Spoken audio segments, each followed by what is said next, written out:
All right, welcome back, everybody, for another deep dive. Today, we're going to be looking at something that I think is pretty fascinating. Okay. Um, and it all has to do with the power of writing things down. Interesting. Now, we're going to be looking at a Japanese psychology counselor named Nakajima Teru. I think I'm pronouncing that right. Okay. Hopefully close enough. Um, but yeah, he has some really interesting insights into this idea of like actually physically writing things down, Mm-hmm. not just, typing it out on your computer or your phone. Yeah, I've heard this too, that like you retain information differently Yeah. when you're actually writing it. So that's what we're going to kind of dig into today. Excellent. And we can kind of figure out why that is and how we can use that to our advantage. Yeah, you know what's interesting about Nakajima Teru's work Yeah. is that he goes beyond the typical, idea that writing improves memory, which I think most of us kind of intuitively know. Like we've all heard that. Yeah. Yeah. But he introduces a concept called the input effect, which suggests that writing can fundamentally alter our cognitive and behavioral patterns. Okay. The input effect. That sounds pretty profound. It is. It's fascinating stuff. So how does it actually work? Well, he starts with a very basic principle. Okay. That the physical act of writing engages our brains more deeply Okay. than typing does. All right. And this leads to better memory retention. Yeah. It's like the difference between glancing at a map and like meticulously drawing it by hand. Oh, yeah. You're just going to remember the details better when you're physically involved. Right. Yeah. And you're focusing more. Exactly. You're not just kind of like skimming. Yeah. It's a much more active process. Absolutely. Yeah, that makes total sense. Uh, I definitely remember things better when I write them down.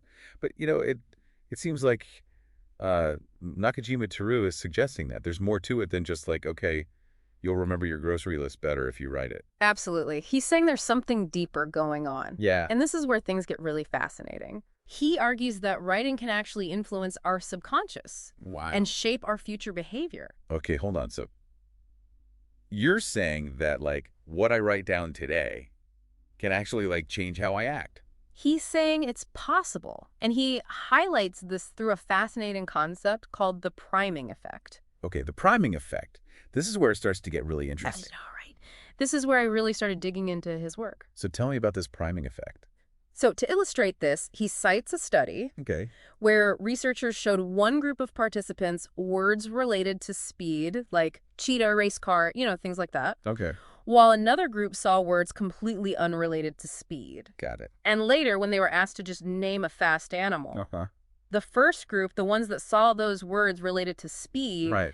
were significantly more likely to say cheetah, That's fascinating. right? So like even though they weren't consciously thinking about those initial words, Yeah. that exposure still like subtly influenced their response. Exactly. And that's the priming effect in a nutshell.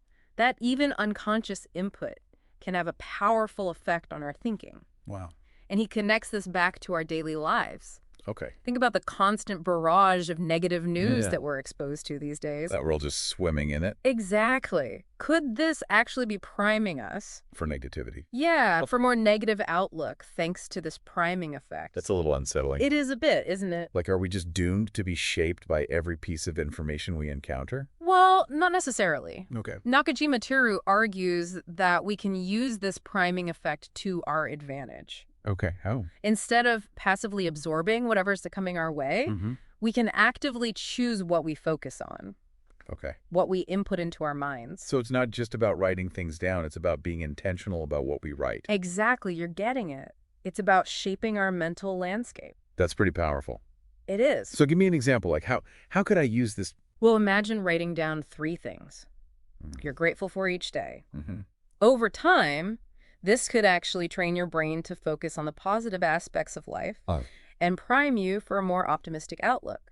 That makes sense. So if I'm constantly writing down, my goals Yeah. or like positive affirmations, I'm essentially priming my subconscious Exactly. for success or for happiness or whatever I'm choosing to focus on. You got it. That's the essence of the input effect. Wow. That writing's a powerful tool, not just for recording information, Mm. but for shaping our subconscious and influencing our future thoughts and actions. This has been eye-opening. It's fascinating stuff. We've learned about, obviously the power of writing for memory. Yeah.